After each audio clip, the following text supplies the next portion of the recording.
ṣe rí eléyìí ni oògùn fún ẹni tí ó ń ṣe ìsúkè, bóyá ọmọdé ń ṣe ìsúkè àbí àgbàlagbà ń ṣe ìsúkè. Gbogbo ara mọ̀ pé ìsúkè tẹ́ rí yẹn ó yára pààyàn o, most especially àgbàlagbà ó bá ń ṣe ìsúkè ó yára mú ẹ̀mí èèyàn lọ.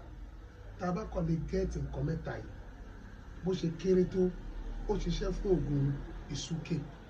Ẹ gẹ́ẹ̀tì fùfú olókun àti ẹ̀fun ilẹ̀, ẹ ha fùfú olókun papọ̀ mọ́ ẹ̀fun ilẹ̀ àti ìyèrí osùn. Nǹkan mẹ́tẹ̀ẹ̀ta yìí náà lẹ́ pò papọ̀.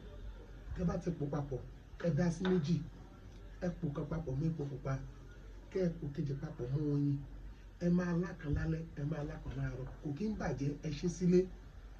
Ó ṣiṣẹ́ fún ìsúkè, bóyá ọmọdé ni àbágbàlagbà. Torí àwọn àgbàlagbà ló yẹ kí n gbé ìsúkè yìí wá, ìyẹn ìsúkè ọjọ́ ogbó, àwọn tó ti dàgbà tó já sí pé wọ́n á máa ṣe ìsúkè.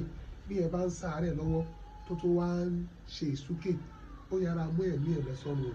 Gbogbo wa a ní fi ọjọ́ ọlọ́jọ́, a ní fi lọ. More love, more light and more shares.